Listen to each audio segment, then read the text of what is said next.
At this mini roundabout, we turned right, second exit. Now just watch how this car does it. This car does it very nicely.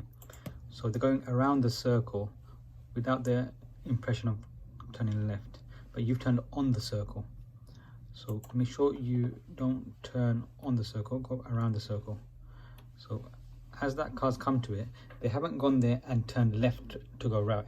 They just approached it in a way that they don't have to go over the circle. So just going straight and then right around the circle. So don't go over the circle. The circle is there to keep you and the oncoming cars from that lane separated. So if you go over the circle, you're more closer to the other car that's coming towards you. So go around the circle like the car in front just did. At this roundabout, we turned right, fourth exit for East Ham. So I think you know this one quite well. You go into the lane that says East Ham. So it's this, yep, this one, second one from the right, this one. And then you're going to see East Ham in the other lane as well. It will say East Ham in that lane as well, but your lane is also East Ham. So both lanes are taking the exit. So I'd advise you keep in your lane, because you were lucky that no one was using the other lane. So you managed to move over. But what mostly happens is people panic and move over without checking the mirror, or they check the mirror but they don't gauge how close the car is, and then they move into the other lane and the other car has to slow down, and then it's a serious mistake. So just stay in your lane, I would advise, because your lane is going towards East Ham as well.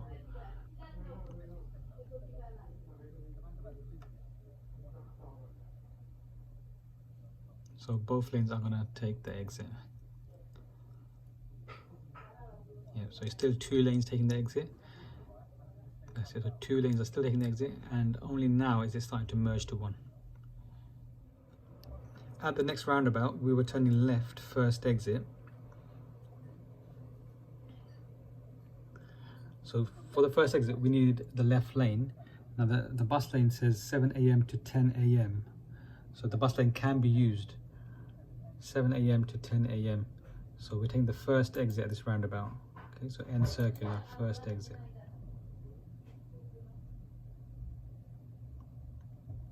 So we need the left lane to take this first exit.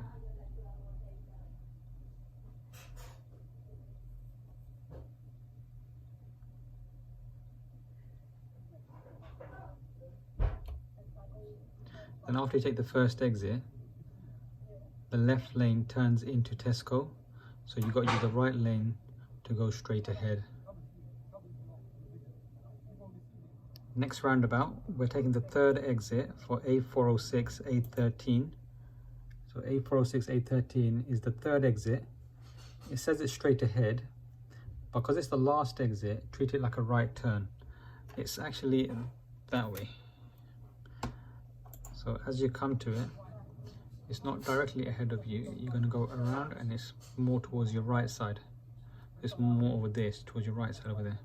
So count the exits down, first exit. This is the second exit. Now check your mirrors, signal, this is the third exit.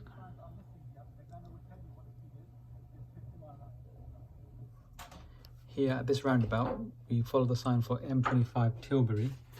So it's the first exit, but you're not actually going to take part in the roundabout. There's a diagonal white line here going that way. That diagonal line before the roundabout, it indicates that there's a slip road there. So you're going to slip past the roundabout. You're not going to actually give way. So your lane is kind of like a bend. So just treat it like a bend, you just follow it. The other cars towards your right, so these cars are having to give way or stop at the traffic light. Your lane just carries on. It's a slip road. We were joining this dual carriageway. Now you're on a slip road, but the road marking is so bad that you can't really tell. Okay, now you can start seeing the road marking, and then you can see some more.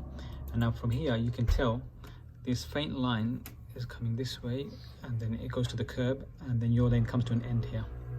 So you've got to check your right mirror, give a signal, and move into the right hand lane. So the road marking is quite bad here. You've got to realise it a bit more earlier.